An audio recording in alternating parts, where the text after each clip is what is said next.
وكفى وسلام على عباده الذين اصطفى أما بعد فأعوذ بالله من الشيطان الرجيم بسم الله الرحمن الرحيم والكاظمين الغيظ والعافين عن الناس والله يحب المحسنين صدق الله مولانا العظيم اللهم صل على سيدنا محمد وعلى آل سيدنا محمد وبارك وسلم اللهم صل على سيدنا محمد وعلى آل سيدنا محمد وبارك وسلم اللهم صل على سيدنا محمد وعلى آل سيدنا محمد وبارك وسلم آپ لوگ ادھر یہ ہم اپنے لیے بھی خلق دیو نے پرسوں خود بھی سنیں تو آج کا ہمارا موضوع ہے غصے کے بارے میں، کیونکہ بندہ غصے کے اندر اللہ جل جلالہ سے بھی بندہ روٹتا ہے، اللہ کے رسول سے بھی روٹتا ہے اور اپنے بھائیوں سے بھی، اور یہاں تک کہ بندہ اپنے بیوی بچوں سے بھی جدا ہو جاتا ہے غصے کی وجہ سے۔ تو اس لیے میں نے ایک آیت تلاوت کی قرآن میں، اللہ جل جلالہ نے فرمایا والکاظمین الغیظ والعافین عن الناس، کہ وہ محسنین نیکوکار لوگ وہ ہیں جو غصہ پینے والے ہیں اور لوگوں کو معاف کرنے والے ہیں۔ تو غیظ اور غضب میں فرق کیا ہے؟ غیظ کا لفظ استعمال ہوتا ہے جب بندے کو کسی پر غصہ تو آئے لیکن وہ اندر کڑتا رہے، اندر کڑتا رہے، کسی کے اوپر اپنے غصے کا اظہار نہ کرے، اس کو غیظ کہتے ہیں۔ غضب اسے کہتے ہیں جس میں انتقام بھی شامل ہو، جس میں انتقام کا ارادہ بھی شامل ہوتا ہے۔ اس لیے اللہ جل جلالہ کے ذات عالی کے لیے غضب کا لفظ استعمال ہوتا ہے، بندوں کے لیے غیظ کا لفظ استعمال ہوتا ہے، اور اللہ جل جلالہ کے ذات عالی کے لیے غضب کا لفظ استعمال ہوتا ہے۔ جیسے قرآن میں اللہ جل جلالہ نے فرمایا وَغَضِبَ اللَّهُ عَلَيْهِ وَلَعَنَهُ، اور اللہ نے ان کے اوپر غصہ کیا، غضب نازل کیا، اور اللہ نے ان کے اوپر لعنت کی۔ تو یہ غضب کا لفظ یہ اللہ نے اپنے ذات کے لیے چنا ہے، اور غیظ کا لفظ یہ بندوں کے لیے۔ علامہ آلوسی رحمۃ اللہ علیہ ارشاد فرماتے ہیں، وہ کہتے ہیں کہ غضب کا لفظ استعمال ہوتا ہے جیسا کہ مشک ہے، مشک وہ پانی سے بھرے اور اس کے اندر پانی اتنا بھرے کہ بھرتے بھرتے اتنا پانی اس کے اندر بھر جائے کہ اس میں سے پانی باہر آ جائے۔ اس کو انہوں نے لکھا ہے کہ غضب کا لفظ اسے کہتے ہیں۔ تو اسی طرح بندے کو جب غصہ آتا ہے تو بندے کے اندر جو بھی کیفیت ہوتی ہے، مثال غصے کی وجہ سے بندہ ہاتھ بھی اٹھاتا ہے، اور پھر بندہ غصے کی وجہ سے بندہ خدا نخواستہ طلاق بھی دیتا ہے، اور غصے کی وجہ سے غضب کی وجہ سے بندہ اللہ جل جلالہ سے بھی دور ہوتا ہے۔ تو وہ اندر کی کیفیت جو نکلتی ہے اس کا نام غضب ہے۔ تو علامہ آلوسی صاحب نے اس کی مثال دی، جیسے چمڑے کا مشق ہوتا ہے، اس کے اندر پانی بھر دو اور اتنا پانی بھر دو کہ وہ پانی باہر نکل گئے۔ اور پھر دوسری بات یہ ہے کہ غصہ فطری چیز ہے، یہ اللہ نے بندوں کی فطرت میں رکھا ہے۔ قرآن نے کیا فرمایا والکاظمین الغیظ، کہ وہ بندے میرے نیکوکار بندے میرے وہ ہیں جو غصہ پینے والے ہیں۔ یہ اللہ نے نہیں کہا کہ غصہ نہیں کرنے والے، وہ غصہ کریں گے، غصہ پئیں گے، برداشت کر کے غصے کو پئیں گے۔ سمجھ آ رہی بات؟ یہ نہیں کہا اللہ پاک نے کہ یہ غصہ نہیں کریں گے، غصہ ان کو آئے گا لیکن یہ اپنے غصے کو کنٹرول میں رکھیں گے، برداشت کریں گے۔ پھر حضور پاک صلی اللہ علیہ وسلم کا ارشاد کا مفہوم ہے، فرمایا اغضب کما یغضب البشر، کہ مجھے بھی غصہ آتا ہے جس سے عام بندوں کو غصہ آتا ہے، لیکن حضور صلی اللہ علیہ وسلم کا فرمان مبارک ہے کہ میں اپنے زبان اور اپنے غصے کو کنٹرول میں رکھتا ہوں۔ غصہ جب مجھے آتا ہے تو میری زبان کنٹرول میں رہتی ہے، وہی بات میری زبان سے نکلتی ہے جو حق اور سچ ہو۔ خدا نخواستہ ایسی بات نہیں ہے کہ مجھے غصہ آ جائے اور غصے کے وقت جو نا اوسان خراب ہو، تو محبوب صلی اللہ علیہ وسلم نے فرمایا مجھے بھی غصہ آتا ہے جیسے عام بندوں کو آتے ہیں، لیکن غصے میں میری زبان کنٹرول میں رہتی ہے۔ پھر ایک صحابی انہوں نے عرض کیا یا رسول اللہ میں آپ کی باتیں نوٹ کرتا ہوں، لکھتا رہتا ہوں، کبھی آپ خوشی کی حالت میں ہوتے، کبھی آپ کو غصہ آیا ہوا ہوتا ہے، تو کیا میں آپ کی ساری باتیں لکھوں؟ تو حضور پاک صلی اللہ علیہ وسلم نے ارشاد فرمایا اس ذات کی قسم جس کے قبضے میں میرے محمد کی جان ہے، کبھی بھی میری زبان سے خلاف حقیقت بات غصے کے اندر بھی نہیں نکلی، یعنی میرا غصہ میرے کنٹرول میں رہے۔ ایسے نہیں ہو سکتا کہ مجھے کوئی جب غصہ آ جائے اور میں جو نا اپنے کنٹرول سے باہر ہوں، ایسے نہیں ہے۔ قاضی ثناء اللہ پانی پتی صاحب رحمۃ اللہ علیہ، ان کی ایک تصنیف کردہ کتاب ہے، ان کا نام ہے مالا بدہ۔ اس کے اندر انہوں نے لکھا ہے کہ شریعت کی بات یہ ہے کہ ایک بندے نے دوسرے سے کہا کہ بھائی اس کام سے رک جاؤ، شریعت نے منع کیا، اور وہ آگے سے کیا کہتے پرے کر شریعت کو، پرے رکھ شریعت کو، تو انہوں نے کہا فقط کفر، اس بندے نے کفر کیا۔ تو ہمیں سوچنا چاہیے کتنے الفاظ ہماری زبان سے قرآن خاص اس لیے کرتے کہ ہم کہتے ہیں چھوڑ دو قرآن حدیث کو، نعوذ باللہ من ذالک، چھوڑ دو شریعت کو، بعد میں دیکھیں گے۔ تو مالا بدہ میں انہوں نے لکھا ہے کہ یہ بندہ اس کلمات کے کہنے سے بندہ کافر ہو جاتا ہے۔ پھر ہمارے حضرت جی حضرت مولانا پیر ذوالفقار صاحب نے لکھا ہے کہ ہمارا ایک دوست حضرت جی کے مجلس میں آیا اور بیچارہ رو رہا تھا، تو حضرت نے پوچھا کہ کیا مسئلہ ہو گیا؟ تو انہوں نے کہا حضرت جی میں نے بیوی کو غصے میں طلاق دے دی، مجھے بہت زیادہ غصہ ہے جس کی وجہ سے میں نے اپنے بیوی کو طلاق دے دی۔ تو حضرت جی نے پوچھا کہ بھائی کیا کسی نے کبھی خوشی میں بھی بیوی کو طلاق دی؟ غصے کے عالم میں دیتے ہیں، اس لیے ہمیں اپنی جو نا زبان کو غصے کی حالت میں اپنے آپ کو کنٹرول کرنا چاہیے۔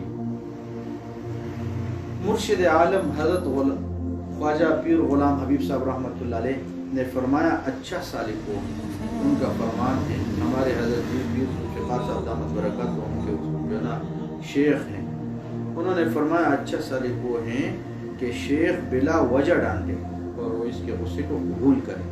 کیا کرے کہ شیخ بلا وجہ ڈانٹے، کوئی وجہ نہ ہو، فری میں ڈانٹ دی اور اس نے غصے کو قبول کر لیا۔ بلکہ آگے کیا فرمایا کہ اگر شیخ بلا وجہ چوراہے میں لاہوری گیٹ میں کھڑا کرے اور اس کو جوتا سر کے اوپر مارے، اور اچھا سالک اور مرید وہ ہیں کہ جوتا دوبارہ اٹھا کے شیخ کو دے دے کہ جی اور بھی مجھے مارو، اور اس کے ماتھے کے اوپر کوئی غصے کی وجہ سے بل نہ ہے، اچھا سالک اور مرید یہ ہے۔ اللہ ہمیں بھی یہ کیفیت نصیب فرمائے۔ پھر جی پیر ذوالفقار صاحب دامت برکاتہ نے لکھا ہے کہ شیخ کا غصہ بھی رحمت ہوتا ہے۔ اگر شیخ کبھی غصے میں کوئی بات کر لیتا ہے تو اس کا مقصود یہ نہیں ہوتا کسی کو ذلیل کرنا۔ تو لکھا ہے کہ ایک مرتبہ حضرت پیر غلام حبیب صاحب رحمۃ اللہ علیہ کے پاس کوئی ایک فیکٹری کا صنعت کار آیا ہے، تو وہ بالکل کلین شیو تھا، پینٹ پتلون میں تھا۔ تو حضرت پیر ذوالفقار صاحب فرماتے کہ میں وضو کر رہا تھا، جب میں نے دیکھا مہمان آئے تو میں وضو کر کے جب حضرت کے پاس آیا تو حضرت پیر غلام حبیب صاحب نے مجھے ڈانٹنا شروع کر دیا۔ اب نہ میں نے کوئی گناہ کی نہ کوئی خطا کی، حضرت نے اتنا ڈانٹا کہ میں پریشان ہو گیا اور اتنی کری کری باتیں سنائیں۔ اب وہ بندہ جب اٹھ کے چلے گیا تو کہہ رہے حضرت جی پیر ذوالفقار صاحب نے فرمایا، وہ فرماتے ہیں کہ میرے حضرت جی حضرت خواجہ پیر غلام حبیب صاحب نے فرمایا کہ بیٹی کو سنانا ہوتا ہے، اور بیٹی کو کہنا ہوتا ہے، بہو کو سنانا ہوتا ہے کہ میں نے آپ سے باتیں کہی اور ساری باتیں میں نے ان کو سنائی۔ تو حضرت جی پیر ذوالفقار صاحب دامت برکاتہ فرماتے ہیں کہ میرے جو نا حضرت جی حضرت مرشد عالم صاحب کی باتوں سے میرے ماتھے کے اوپر ذرا برابر بھی کوئی بل نہیں ہے کہ میں نے کوئی برا محسوس کیا ہو کہ حضرت نے بلا وجہ مجھے کیوں ڈانٹے۔ تو یہ شریعت ہے، یہ شریعت ہے۔ اس لیے حضور پاک صلی اللہ علیہ وسلم کی دعا ہے، حضور پاک صلی اللہ علیہ وسلم کی دعا ہے، تو کیا فرمایا کہ آپ پردہ فرمانے سے پہلے، دنیا سے رخصت ہونے سے پہلے حضور مبارک صلی اللہ علیہ وسلم نے دعا فرمائی، یا اللہ اگر میں نے زندگی میں کسی کو مارا، کسی کو ڈانٹا، کسی کو بے جا غصہ کیے، تو یہ اس بندے کے حق میں اللہ رحمت بنا. تو اس لیے ہمیں بھی اپنی زبانوں کو غصے کی حالت میں کنٹرول رکھنا چاہیے. اللہ جل جلالہ توفیق عطا فرمائے. تو حضرت جی پیر ذوالفقار صاحب نے فرمایا، بعد میں حضرت خواجہ پیر غلام حبیب صاحب نے مجھے کہہ دیا کہ بیٹا اگر میں اس کو سناتا سیدھی سیدھی بات تو وہ تو نیا آدمی تھا، تو کبھی ہمیں ملنے نہ. تو حضرت نے پھر فرمایا کہ شیخ کا غصہ بھی رحمت ہوتا ہے. تو اللہ ہمیں بھی اس کا استحضار نصیب فرمائے. حضرت مولانا رشید احمد گنگوئی صاحب رحمۃ اللہ علیہ حضرت امداد اللہ مہاجر مکی صاحب کے ساتھ ایک دعوت پہ گئے. تو حضرت حاجی امداد اللہ مہاجر صاحب نے 2 روٹیاں اور کچھ دال پلیٹ میں ڈال کے اور کہا کہ رشید احمد میاں رشید وہاں بیٹھ جاؤ. اب دسترخوان کے کونے میں بٹھا دی اور زبردست قسم کی دعوت، پرتکلف دعوت، جس میں مرغیاں اور گوشت اور یہ چیزیں، بہت ساری چیزیں. تو حضرت رشید احمد صاحب نے وہی پلیٹ، دال کی پلیٹ اٹھا کے دسترخوان کے کونے پہ بیٹھ کے وہ کھا لیے.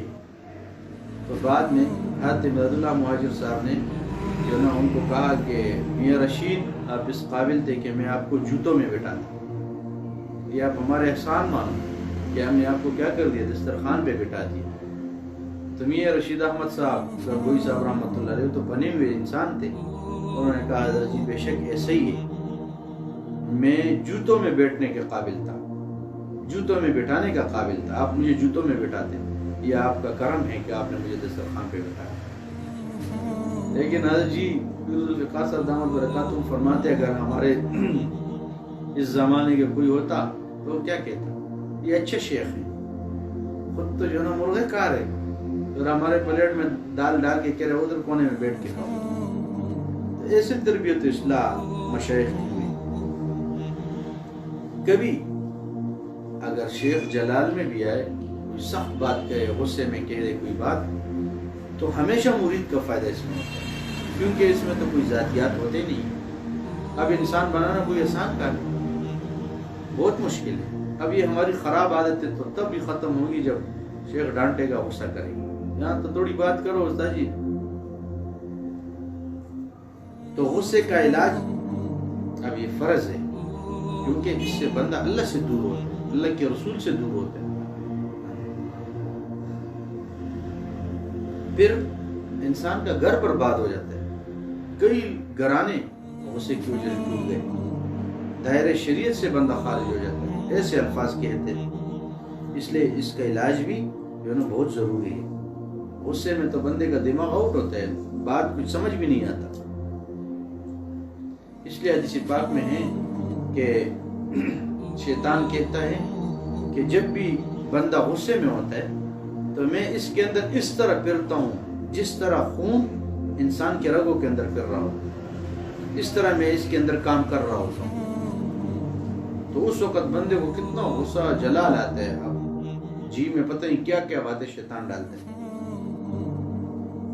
اب یہ ہے کہ یہ غصے کے اسباب کیا ہیں، کس وجہ سے بندے کو غصہ آتا ہے. اس کے ہمارے مشائخ نے کچھ اسباب لکھے ہیں. غصہ ہمیں کیوں آتا ہے، وجہ کیا ہے. تو پہلا سبب لکھے کہ یہ تکبر ہے. جس بندے کے اندر میں، انا،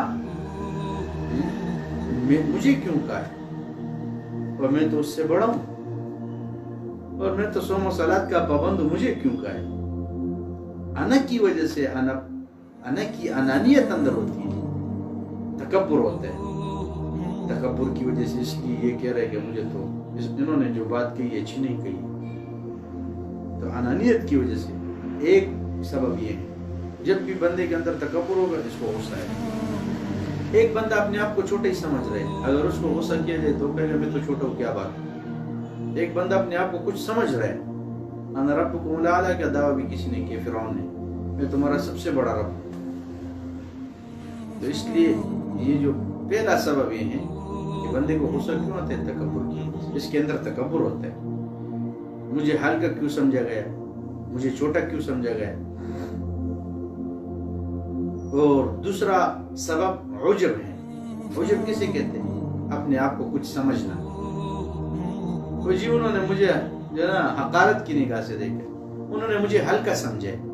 ارے کہ تو پہلے کون سا پہلوان تھا، تو اپنے آپ کو کوئی بندہ کچھ سمجھ رہا ہوتا ہے تب اس کو غصہ آ رہا ہوتا ہے.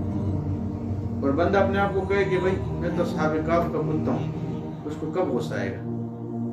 تو جب کہے میں تو اصحاب کہف یہ کتا ہے پھر غصہ آتا ہے.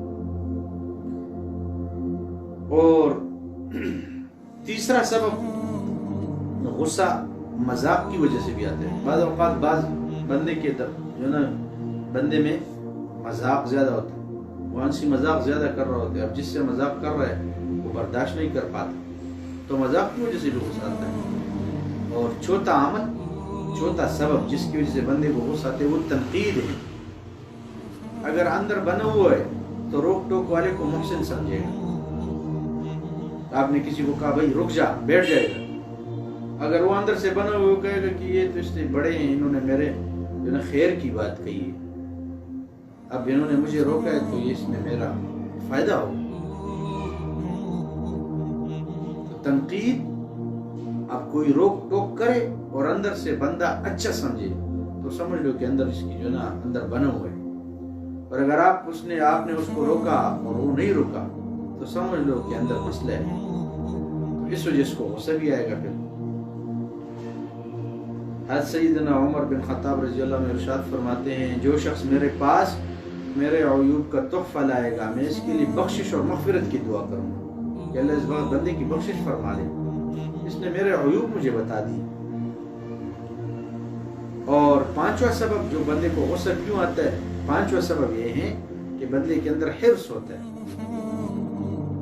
جب بندہ کسی چیز کی طمع کرتا ہے نا، اب وہ چیز حاصل ہوتی نہیں ہے اس کو، تو پھر وہ چیز حاصل ہوتا نہیں ہے تو اس کو غصہ آ رہا ہوتا ہے. اب پھر بندہ لڑتا بھی ہے، پھر اس کو غصہ آئے گا، دشمنی کرے گا.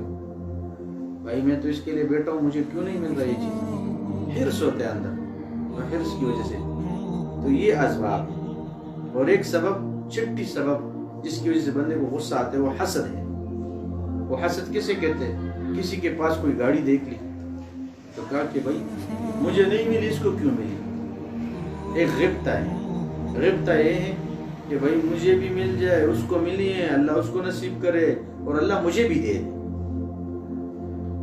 اور ایک حسد ہے. حسد یہ ہے کہ بندہ کہے کہ بھائی اس کو کیوں ملی ہے، مجھے ملے نہ ملے اس کو کیوں ملی، مجھے نہ ملے لیکن اس کو بھی اس کے ہاتھوں بھی چلا جائے. تو حسد کی وجہ سے بھی بندے کو غصہ آتا ہے. اگر یہ بیماریاں دل میں ہیں تو پھر ان کو غصہ زیادہ آئے گا. ان بیماریوں کی وجہ سے غصہ آتا ہے، بندے اندر سے بڑا اٹھتا ہے. پھر یہ تو غصے کے اسباب تھے کہ غصہ کیوں آ رہے. اب غصے کی علامات، جب بندہ جب غصہ ہو تو اس کا کیسے پتہ چلے گا؟ یہ اس سے اندازہ ہوگا وہی یہاں بندہ اس وقت غصے میں. پہلی وجہ یہ ہے، پہلی علامت یہ ہے کہ بندہ کیا کرے، بات چیت بند کر دے، سلام کلام ختم کر دے گا تو سمجھ لو کہ غصے میں، یہ ناراضگی کا اظہار ہے.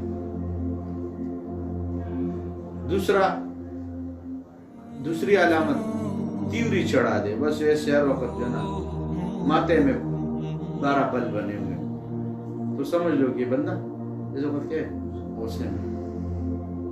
اور تیسری علامت کہ وہ جس کے اوپر غصہ آ رہا ہے اس کی غیبت شروع کرے تو سمجھ لو کہ غصے میں، اس کی برائیاں بیان کرے گا. اور چوتھی علامت یہ ہے کہ اس کے راز کو فاش کرے گا، اس کے راز کو فاش کرے گا. جعفر صادق صاحب رحمۃ اللہ علیہ فرماتے ہیں اگر دوست بنانا چاہتے ہو تو اس کو کچھ اپنی راز کی باتیں بتاؤ. کسی کو دوست بنانے تو پہلے اس کو اپنی راز کی بات بتاؤ، پھر کسی کام سے اس کو غصہ دلاؤ.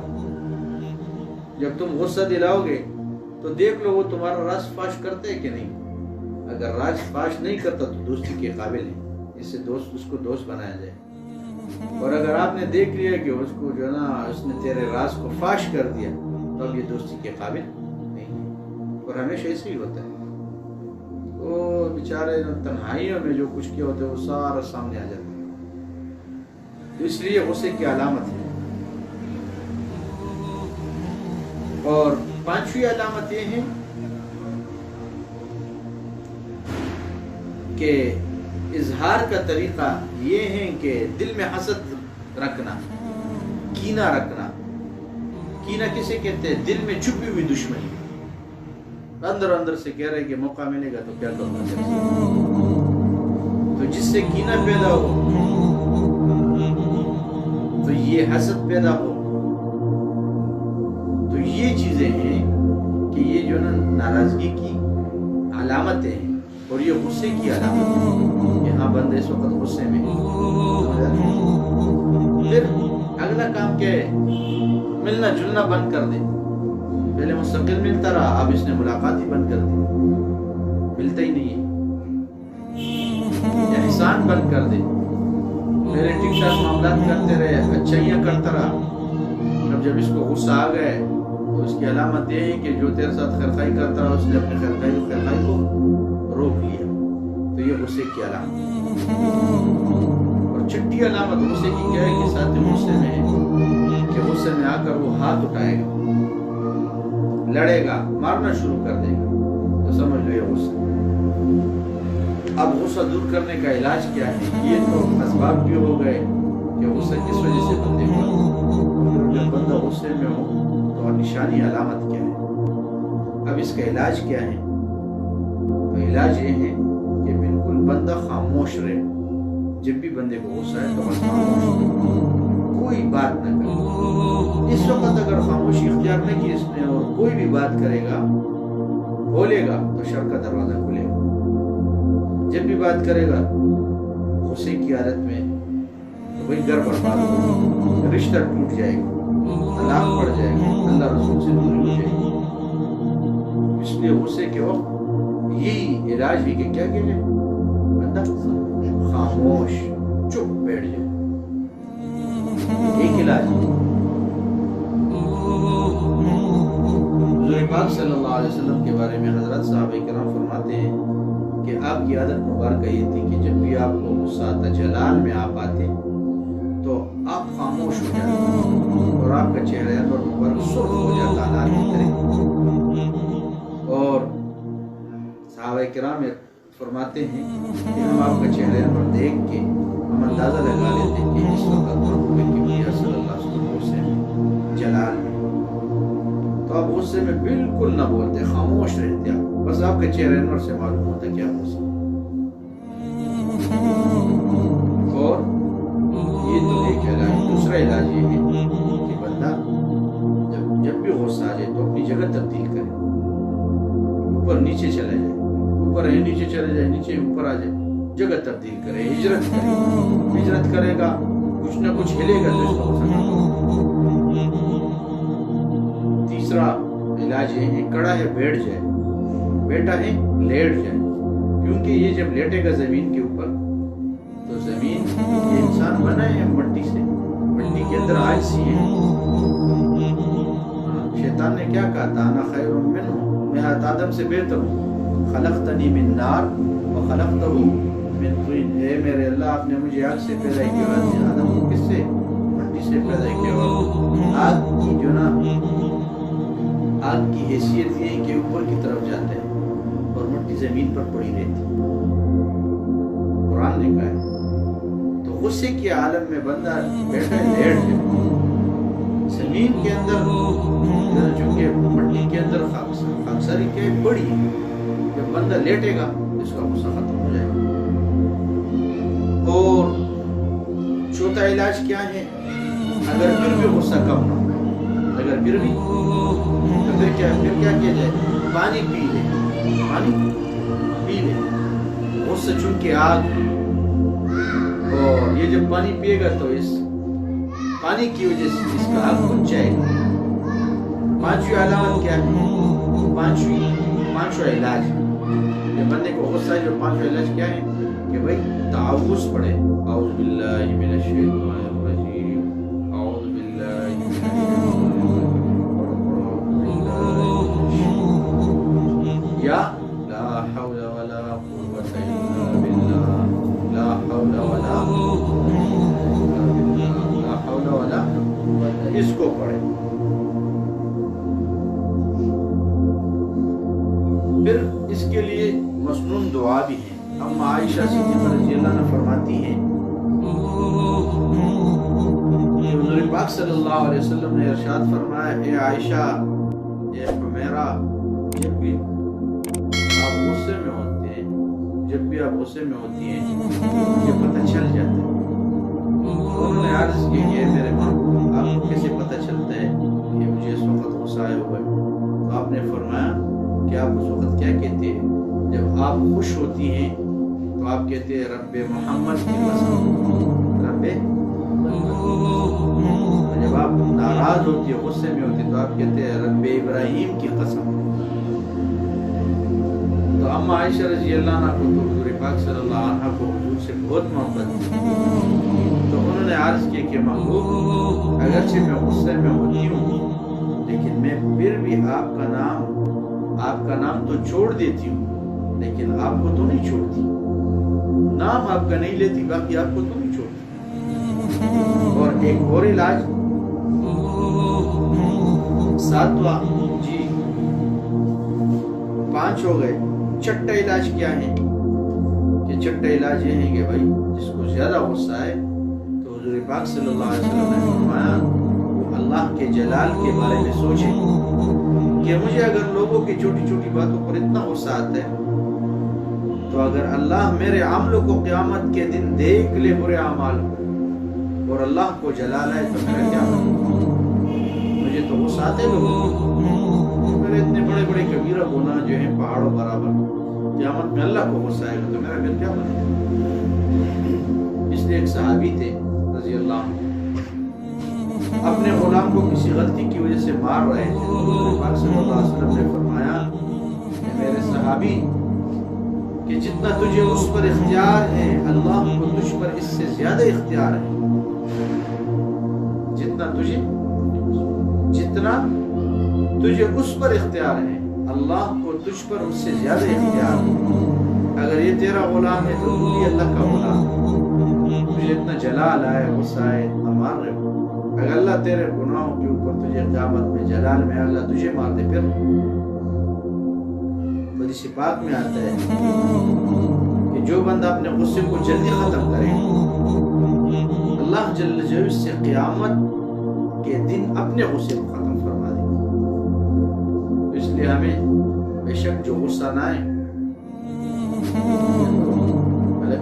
غصہ آئے گا ضرور آئے گا، لیکن غصے کو نہ پینا یہ بری علامت، بری نشانی ہے۔ غصہ پینا چاہیے، غصہ آئے گا ضرور، غصے کو پینا چاہیے، یہ اصل ہے۔ پھر ہمارے حضرت نے ایک شعر لکھا ہے، زبردست شعر لکھا ہے۔ کیا کہا حضرت نے؟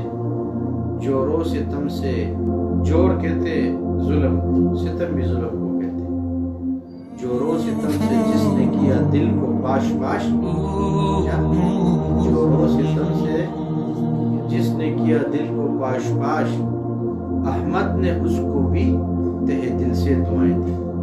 کہ جس بندے نے میرے اوپر ظلم زیادتیاں کی پھر بھی ہم نے ان کو دل سے دعا دی۔ پھر ہمارے بزرگوں کا کیا طریقہ کار رہا؟ ہمارے بزرگ تو برائی کرنے والے کے ساتھ بھی اچھائی کرنے والے تھے۔ عبداللہ ابن مسعود رضی اللہ عنہ صحابی رسول ہیں، ان کے ہاں کسی نے چوری کی تو ایک ساتھی نے آ کے کہا کہ جی چوری ہو گئی ہے۔ فرمایا اگر اس چور نے ضرورت کی خاطر چوری کی ہے تو معاف ہے، اگر اس چور نے ضرورت کی وجہ ضرورت کی خاطر چوری کی ہے تو پھر تو معاف ہے، اور اگر کسی گناہ کی وجہ سے اس نے چوری کی ہے تو اللہ اس چوری کو آخری گناہ بنا دے، اللہ اس چور کے چوری کا آخری گناہ بنا دے کہ پھر اس کے بعد یہ کوئی اور گناہ نہ کرے۔ برائی کرنے والوں کے ساتھ بھی اچھائی کا موقع، یہ ہمارے بزرگوں کا طریقہ کار ہے، صحابہ کرام اسلاف کا تھا۔ اب بھائی اگر بندہ غصہ آئے اور غصہ چھوڑ دے، معاف کرے تو اس کو کیا ملے گا؟ کیونکہ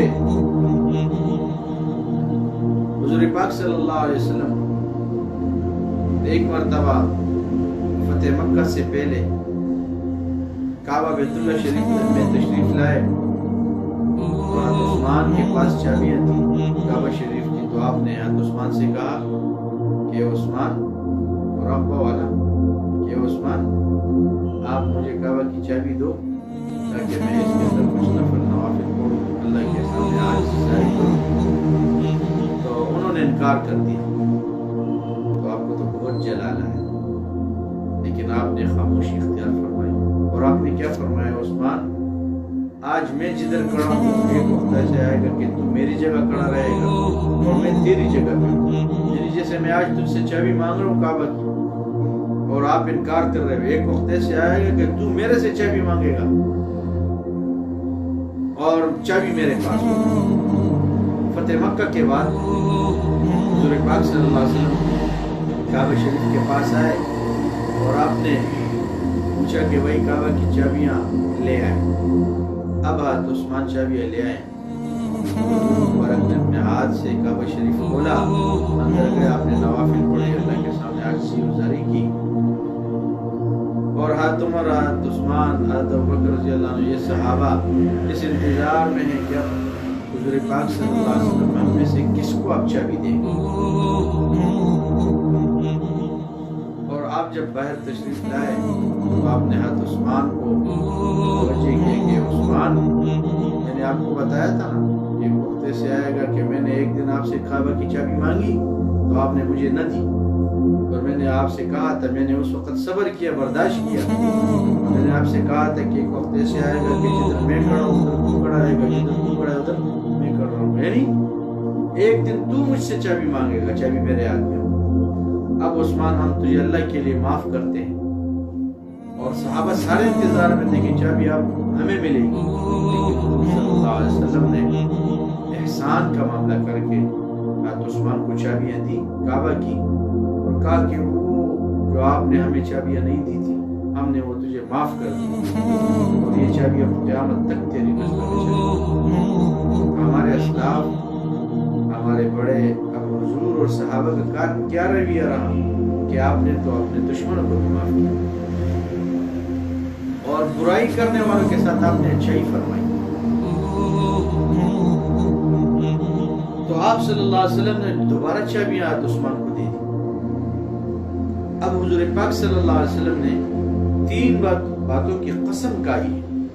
اب حضور کو قسم اٹھانے کی کوئی ضرورت نہیں ہے، آپ کے پاس تو وہی آتی تھی، وَمَا يَنْتِقُ عَنِ الْهَوَىٰ إِنْ هُوَ إِلَّا وَحْيٌ يُوحَىٰ، کہ میرے محبوب آپ اپنے خواہشات سے بولتے نہیں ہیں، بلکہ ہماری طرف سے وہی ہے جو آپ کو کی جاتی ہے۔ لیکن حضور پاک صلی اللہ علیہ وسلم پھر بھی قسم اٹھا رہے ہیں۔ اہمیت ہے یہ بات، اہمیت یعنی قابل اہمیت ہے۔ اور آپ نے کیا فرمایا کہ جو بندہ، میں قسم اٹھاتا ہوں کہ جو بندہ دوسرے کی غلطی کو معاف کر دے گا، اس کے بدلے اللہ اس بندے کو قیامت کے دن اللہ اس کو عزت عطا فرمائیں گے۔ اس بات پہ آپ نے قسم اٹھایا۔ کیا قسم اٹھایا؟ کہ جو بندہ دوسرے بندے کی غلطی کو معاف کر دے گا، غصہ ہے زبردست قسم، اور اس نے اپنے بھائی کو معاف کر دیا اللہ کے لیے، حضور نے قسم اٹھائی کہ مجھے رب جلال کی قسم کہ اللہ یہ معاف کرنے والے کو قیامت کے دن اللہ عزت عطا فرمائے۔ دوسرا قسم آپ نے کیا فرمایا؟ آپ نے فرمایا کہ جو شخص صدقہ کرتا ہے، اپنے مال کا صدقہ دیتا ہے، تو حضور مبارک صلی اللہ علیہ وسلم نے قسم اٹھائی کہ مجھے اللہ پاک کے ذات علی کی قسم، اللہ اس کے مال کو کبھی کم نہیں کریں گے۔ اور تیسرا قسم جو آپ نے اٹھایا، آپ نے فرمایا کہ جو مخلوق کے سامنے اپنا ہاتھ پھیلاتا ہے، اللہ جل جلالہ اس کے سامنے غربت اور افلاس کا دروازہ کھول دیتے ہیں۔ 3 قسمیں آپ نے اٹھائی کہ جو اپنے بھائی کو اللہ کے لیے معاف کرے گا، یہ ایک قسم یہ اٹھائی کہ اللہ اس بندے کو معاف کرنے والے کو قیامت کے دن عزت عطا فرمائیں گے۔ دوسرا قسم کیا؟ کہ جو صدقہ کرتے ہیں اللہ اس کے مال کو کبھی کم نہیں کرے گا۔ اور تیسرا قسم کیا فرمایا؟ ان کے سامنے ہاتھ پھیلاتے ہیں، اللہ اس کے اوپر غربت افلاس کا دروازہ کھول دیتے۔ اور حضور پاک صلی اللہ علیہ وسلم نے ارشاد فرمایا حدیث مبارکہ میں ہے کہ جو غصے کے گھونٹ کو پیے گا اللہ کو یہ گھونٹ سب سے زیادہ پسند ہے. غصہ پیے گا غصے والا گھونٹ اللہ کو سب سے زیادہ پسندیدہ ہے. پھر حضور پاک صلی اللہ علیہ وسلم نے ارشاد فرمایا لیس الشدید بالسرعہ انما الشدید الذی یملک نفسه عند الغضب. پہلوان ہوا کہ نہیں ہے کسی کو گرا دے. پہلوان کون ہے؟ یملک نفسه عند الغضب، جو غصے کے وقت اپنے نفس کو کنٹرول میں رکھے. یہ تو پہلوان نو جدا غصہ والا سڑے رہو لنگتے متوجہ پہلوان کا سب جلال کی غصے کی معافی ہوگی. یہ تو پہلوان. اور پھر بے جا غصہ کرنے والا یہ جانور ہے. بے جا جانوروں کی عادت ہے غصہ کرنا. علماء نے لکھا ہے اپنی کتابوں میں کہ کتا بے جا غصہ کرنے میں بڑا مشہور ہے. اب کتا بیٹھا ہوتا ہے، ایک بندہ آرام سے اپنے راستے میں جا رہا ہوتا ہے اور کتے کا کیا کام ہے؟ اٹھ کے بھونکنا شروع کر دیتا ہے. تو بے جا غصہ یہ جانوروں کی عادت ہے. اس لیے ہمیں اپنے آپ کو اپنے نفس کو کنٹرول کرنا چاہیے. حضور پاک صلی اللہ علیہ وسلم نے ارشاد فرمایا بدترین انسان کون ہے؟ سب سے بہتر انسان وہ ہے جس کو غصہ دیر سے آئے اور جلدی ختم ہو جائے. بہتر تو یہ ہے. بہتر کون ہے؟ دیر سے غصہ آئے اور جلدی ختم. حضرت عبداللہ ابن عباس رضی اللہ عنہ ارشاد فرماتے ہیں کہ حضور صلی اللہ علیہ وسلم نے فرمایا میں تمہیں برے لوگ بتا دوں؟ انہوں نے کہا یا رسول اللہ ضرور بتائیں.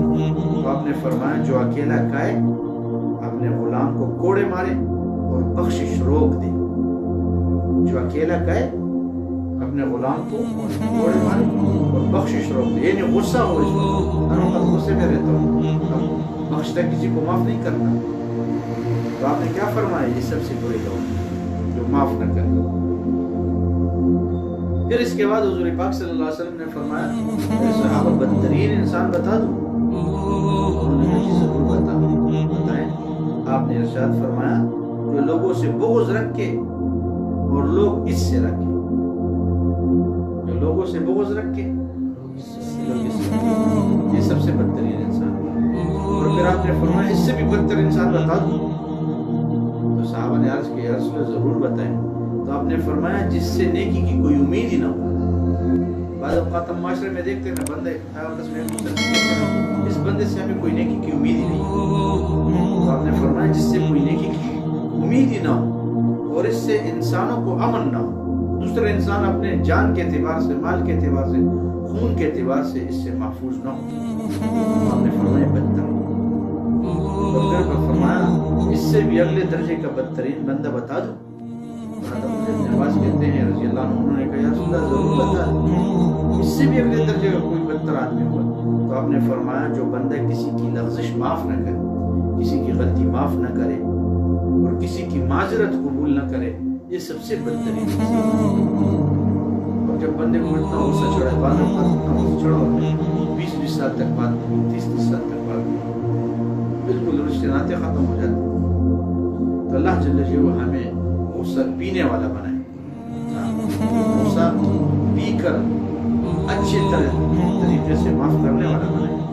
پھر حضور پاک صلی اللہ علیہ وسلم نے ارشاد فرمایا غصہ پینے کے اوپر اجر کیا ملے گا؟ جو غصہ پیے گا اس کو کیا ملے گا؟ تو آپ نے فرمایا جو غصہ اپنا غصہ نافذ کر سکتا ہے، یعنی کیا کہ اب اس کو غصہ چڑھے بیوی کو مار سکتا ہے، ماتحتوں کو، رشتہ داروں سے رشتہ توڑ سکتا ہے، لیکن پھر بھی یہ کہتا ہے کہ میں تو اللہ سے ڈرتا ہوں، میں تو اللہ سے ڈرتا ہوں، اپنا غصہ نہیں اتارتا، برداشت کر لیتا ہے، صبر کر لیتا ہے. تو حضور پاک صلی اللہ علیہ وسلم کا ارشاد ہے، مفہوم یہ ہے اللہ اس بندے کے دل کو ایمان اور امن سے بھر دیتے ہیں.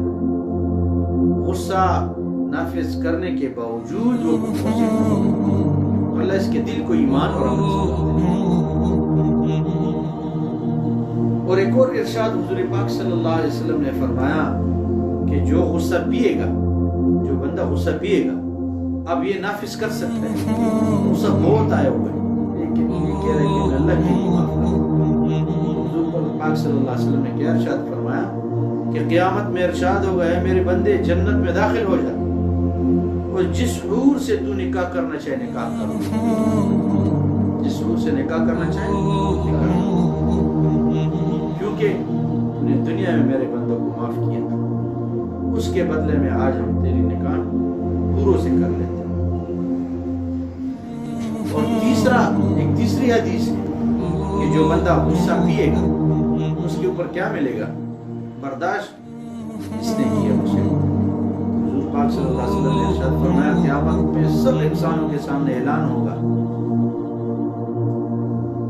اللہ ارشاد فرمائیں گے بھائی جس کا میرے اوپر حق ہے کھڑا ہو جائے۔ اب بندے سوچیں گے کہ بھائی اللہ کا ہمارے اوپر، ہمارا اللہ کے اوپر کیا حق ہے؟ تو کہہ رہے کوئی کھڑا ہوگا نہیں۔ پھر اللہ ارشاد فرمائیں گے وہی شخص جس نے میرے بندوں کو میری وجہ سے معاف کیا تھا وہ ان کا میرے اوپر حق ہے، وہ کھڑا ہوگا۔ آپ جناب وہ کھڑا ہوگا اور پھر اللہ جل جلالہ اپنی شان کے مطابق اس کو عطا فرمائیں۔ اب دنیا میں ہم حقوق ادا کرتے ہیں تو احسان، اس کو جو ہے احسان بھی ہم سوچ رہے ہوتے ہیں کہ اس کا میرے اوپر احسان ہے۔ پھر اللہ جب قیامت میں ارشاد فرمائیں کہ جس کا میرے اوپر حق کھڑا ہو جائے، انہوں نے میرے بندوں کو معاف کیا تھا۔ تو اللہ جو ہمیں بھی یہ کیفیات اور یہ اخلاق ہمیں بھی نصیب فرمائے کہ ہم اللہ کے بندوں کو اللہ کے لیے معاف کریں۔ ہمارے حضرت جیات وہاں کے افتخار صدامت برکاتہ نے ایک واقعہ لکھا ہے کہ ایک بندہ گھر میں آیا اور اس کی اہلیہ کسی گناہ میں لگے ہوئے، ناجائز کام میں لگی ہوئی۔ میاں خاوند نے دیکھ کے بڑا غصہ ہوا ہے، اس نے یہ سوچا کہ بھئی یہ بھی اللہ کی بندی ہے، اب اگر میں اس کو طلاق دے دوں، فارغ کر دوں، کسی کے گھر تو جائے گی، اس لیے میں اللہ کے لیے اس کو معاف کر دیتا ہوں۔ حضرت جی نے لکھا ہے کہ میاں نے اللہ کے لیے اس کو معاف کر دیا۔ کچھ دن بعد اللہ جل جلالہ کی طرف سے قضا آئی، اس خاوند شوہر کا انتقال ہوا۔ خواب میں کسی نے دیکھا کہ اللہ نے کیا معاملہ فرمایا کہ اللہ پاک نے ارشاد فرمایا کہ میرے بندے، میری ایک بندی نے گناہ کیا اور تیرے حقوق کے اندر کمی کوتاہی کی، اور اس کے باوجود بھی تو نے میری وجہ سے اس کو معاف کی، اللہ کی بندی ہے۔ کیا میرے بندے آج ہم تو اتنا کریم بنا تھا کہ تو نے میری بندی کو معاف کیا تھا، کیا میرے بندے آج ہم تجھے تیرے گناہ اتنے بڑے بڑے گناہ جس کے باوجود آپ نے میرے بندی کو معاف کیا، ہم اس وجہ سے تجھے تیرے گناہ معاف کر دیتے اور اللہ نے میرے بارے میں جنت کا فیصلہ کر دیا۔ اس لیے ہم اللہ کے لیے اللہ کے بندوں کو معاف کریں۔ عبرانی میں ہے کہ ایک صحابی آئے اور عرض کیا دلنی علی عمل اذا عملته لکی ادخل الجنہ، یا رسول اللہ مجھے ایک ایسا عمل بتا دیجیے کہ میں اس عمل کو کروں تاکہ میں جنت میں داخل ہو جاؤں۔ حضور پاک صلی اللہ علیہ وسلم نے ارشاد فرمایا لا تغضب، اے میرے صحابی غصہ مت کیا کر، غصہ نہیں کرے گا تو جنت میں داخل ہو۔ اللہ، پھر بندہ جب غصہ کر رہا ہوتا ہے، ہر وقت غصے کے جو نا موڈ میں ہوتا ہے، جلال میں ہوتا ہے، اس سے ایمان بھی ضائع ہو جاتا ہے۔ اس لیے محبوب کبریا صلی اللہ علیہ وسلم نے ارشاد فرمایا ان الغضب لیفسد الایمان کما یفسد الصبر العسل، کہ بے شک غصہ ایمان کو ایسے ہی خراب کر دیتا ہے کہ جیسا ہیلوا، ایک چھوٹا سا جیسے ایک چھوٹی سی جو نا پل ہے، پل یعنی سبزہ ہے، جیسے وہ سبزہ ہلوا وہ شہد کو خراب کر دیتا ہے، حضور پاک صلی اللہ علیہ وسلم نے فرمایا غصہ ایمان کو ایسے ہی خراب کر دے۔ تو اللہ ہمیں جو نا غصے سے بچنے کی توفیق عطا فرمائے۔ حضرت علی رضی اللہ عنہ ایک مرتبہ ایک یہودی کافر کو آپ نے گرایا، اب اس کو آپ مارنے والے تھے، اس یہودی نے آپ کے منہ کے اوپر تھوک دیا۔ حضرت علی رضی اللہ عنہ کو بہت زیادہ غصہ آیا، اور جب اس نے حضرت علی کے منہ کے اوپر تھوک دیا تو آپ نے اس کو چھوڑا۔ تو اس یہودی نے پوچھا کہ بھئی آپ نے تو مجھے گرایا تھا مارنے کے لیے، مجھے معاف کیوں کیا؟ حضرت علی رضی اللہ عنہ نے ارشاد فرمایا کہ بھائی پہلے میں اللہ کے لیے آپ کو مار رہا تھا، اب میری جو نا اپنی خواہش غصہ بھی بیچ میں شامل ہو گئی، اس لیے میں تجھے معاف کر دیا۔ میں اللہ کے لیے مار رہا تھا، میری اپنی خواہش غصہ اس میں بیچ میں آ گئے، اس لیے میں نے تجھے معاف کر دیا۔ اور پھر ہمارے اسلاف نے کیسے برداشت کیے؟ حضرت تانوی صاحب رحمۃ اللہ علیہ کی معلومات ہے، وہ ایک جگہ تقریر کرنے گئے تو کسی نے ایک پرچی بھیجی اور پرچی کے اوپر 3 باتیں لکھی، بڑی عجیب باتیں لکھی۔ پہلی بات کیا لکھی کہ اشرف علی تو کافر ہے، کیا لکھی؟ کافر ہے۔ دوسری بات کیا لکھی کہ تو حرام زادہ ہے، اور تیسری بات کیا لکھی کہ سنبھل کے بات کیا کرو۔ حضرت اشرف علی تانوی صاحب کتنے بڑے جگرے والے تھے، اگر کوئی کسی کو کافر کہہ دے تو ہمارے زمانے میں کیسے معاف کرے؟ اشرف علی تانوی صاحب نے پرچہ دے کے کیا فرمایا کہ بھائی دیکھو یہ کسی بھائی کا پرچہ میرے پاس آئے، سن رہے کسی بھائی کا تو ادھر دیکھ، اور کیا کہا کہ بھائی میں آپ لوگوں کے سامنے کلمہ پڑھتا ہوں، وہ مجھے کافر کہہ رہے ہیں لہٰذا میں کلمہ پڑھ دیتا ہوں، لا الہ الا اللہ محمد رسول اللہ، میں مسلمان ہوں، آپ سب میرے بارے میں گواہی دیں گے کہ میں آپ کے سامنے اقرار باللسان و تصدیق بالقلب۔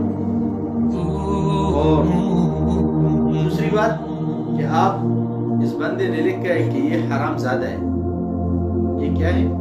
حرام زادہ ہے، کہ اے اشرف علی آپ حرام زادے ہو۔ اشرف علی صاحب نے کہا کہ بھئی میرے والدین کا جب نکاح ہو رہا تھا اس وقت جو گواہ موجود تھے اس وقت وہ زندہ ہے، اگر آپ نے ان سے تصدیق کرنی ہے تو میں آپ کو ملا دیتا ہوں اسے۔